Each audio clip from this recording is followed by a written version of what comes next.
I don't expect to be believed, I'm just going to tell the story and go.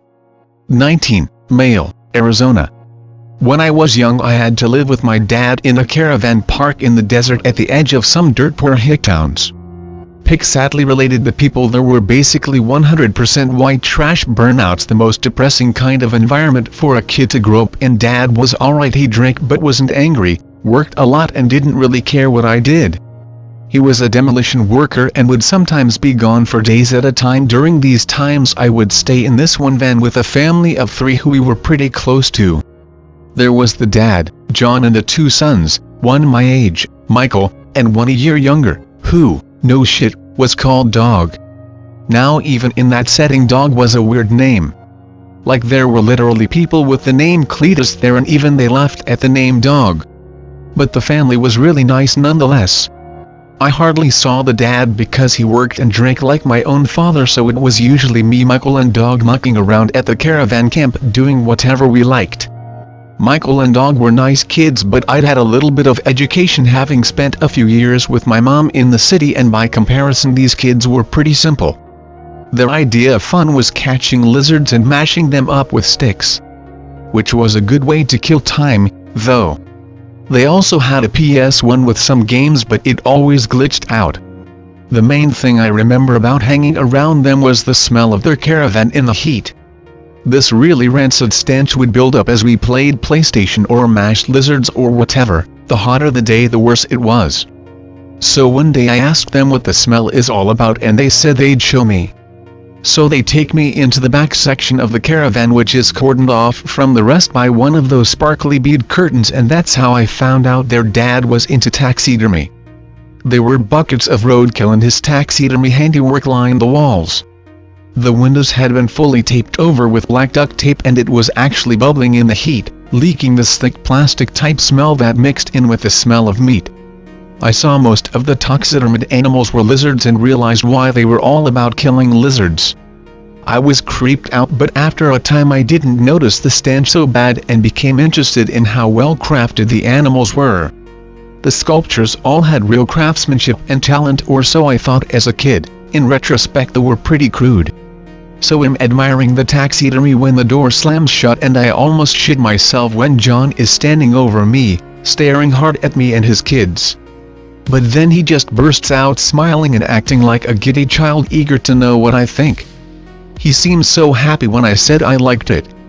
I genuinely did like it too. As a kid you sort of don't have a broad enough awareness of social norms to know that taxidermy is pretty creepy.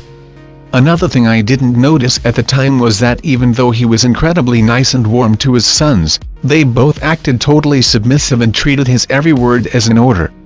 When he asked if I would like a beer, for instance, they both said yes sir in tune and rushed to the fridge, but he just laughed and they were smiling, so I didn't suspect anything was wrong. That night we made a small fire outside and all got drunk. Me, Michael and Dog were kids, so it didn't take much. We huddled around the fire as John enthusiastically started telling us the story of how Dog was born. He'd had a truly beautiful mother, he said, who loved Michael more than the world. Michael didn't remember his mother, and the story made him sad. Their mother and John had lived in a nice house in a different state, and when she got pregnant a second time it was like a miracle, he said. Then a glaze crossed over his eyes and his voice got whimpery. But before Dog was born, Mother had buckled to the floor and blood was coming out of her, and when they got to the hospital, no sooner had Dog been born was she dead. We all got a bit teary-eyed, John especially. He hugged his son Dog. "Mommy died so we could have you, my baby boy," he said, and his son cried. They both cried and held each other. But I noticed Michael was smiling widely. He turned to me and said, "Daddy's going to make everything alright again." Hearing him, his father said, "Yes, so I will make everything alright again." And they had me join them in a family hug. As we hugged, something bad happened. John suddenly yelled and thrust us all off him. He smashed his bottle on the ground and started breathing heavily. Dog tentatively approached him and started asking what was wrong. His father turned to him with wild eyes as bright as the fire and screamed at him not to talk like that. "What did I tell you about talking, Dog?" Dog started stammering, falling over his own feet into the gravel. I was too woozy to think straight, and as I watched this horrible sign, Michael put his hand on my knee and squeezed. John approached the boy and hit him on the neck until he cried out in protest, making John hit him again and scream. "What did I tell you? Dogs don't talk." And Dog, on his hands and knees, tears running down his face, started whimpering like a pup. And then he was barking. And then howling. John hit him again on the neck and said louder. Dog, living up to his namesake, frantically woofed and barked, running around in the sand on all fours. John seemed happy with this and seized the boy under the stomach. He sharply ordered his other son to follow, and they disappeared inside. Before he left, Michael shot me a big grin, the same smile he'd given when he said everything would be alright. For a long time I didn't see them. I told my father about what happened, and he said he'd talk to John about his drinking, but that was all he could do. "You can't tell people what's good for them," he said resignedly. I saw Michael a couple more times, killing lizards behind my caravan. We exchanged hellos but nothing more. Then I saw him one more time, a few days later, on one of the hottest days I remember. He looked really satisfied and was strutting around the caravan lot whistling to himself. When I approached, I saw that he was holding a small blade, glinting with fresh redness. "Killing lizards?" I asked tentatively. He winked, grinned big and said, "Just making some final adjustments." And he walked off. As he did so, I heard a slow, awful moan from behind their caravan. It was the guttural wail of an animal. But before I could reach it, there was the sound of the door slamming, and only twin peels of blood droplets were left in the sand. Many weeks passed. One day, I was home alone when there was a knock at the door. I opened it and saw John, standing and smiling. His appearance struck an instant unease in me, but he started apologizing for the night I had witnessed, and seemed very genuine. He talked about how his drinking was out of hand and he really shouldn't have gone off around me. He wanted me to know that things were finally getting better, and wanted me to come over and see them all. Half out of fear, half out of childish naivety, I followed him. "I really am sorry. He should know not to act that way," he kept saying, "but things are finally getting back to normal. It's been a long road, and a hard one, but things are finally coming full circle." I noted that now all the windows had been blacked out.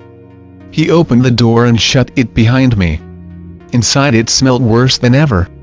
I almost gagged at the fecal stench, the burned plastic and mincemeat, and it was hard to see too. The whole place was dimmed out through the taped-up windows. A cloud of foul-smelling steam hung in the air. I looked down and saw Michael, casually sprawled on a mattress playing PlayStation, as if unaware of the changes. He was excited to see me. "Hey man. Things have gotten so much better. It's been a long road, and a hard one, but it's finally getting back to the way things were." He was grinning like he could hardly contain himself. Him and his father kept exchanging sneaky smiles. I noticed he was wearing a shirt and pants many sizes too big for him.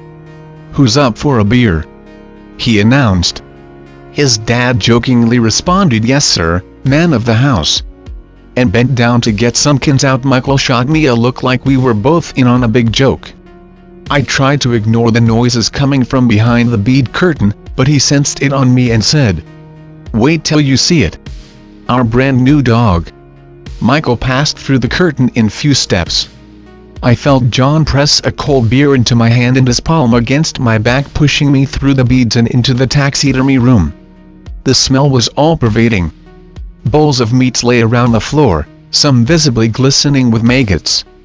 The buzzing of flies half melted into the window filled the place. And in the corner of the room, overlooked by the stuffed heads of the animals, was a kennel. The rest was like a fever dream. Michael's voice was sonorous and far away as he said, "Out, dog, out."